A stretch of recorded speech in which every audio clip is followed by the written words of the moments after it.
你有群聊吗？有群聊，师傅、师叔、阿婶姐、曹文宁，我发个红包，也就龚俊哥发过，也就龚俊哥发个红包。龚俊发的大，挺大的吧？我们群里5个人嘛，他发了4个人的包，200块钱。他5个人，他发4个红包，他直接抢了。有一个人不给是吗？那个人就是我，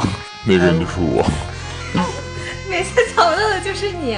就是进去的时候还不知道聊什么呢，然后突然发红包，我也不敢收，需要做什么事情呢？够谨慎呀。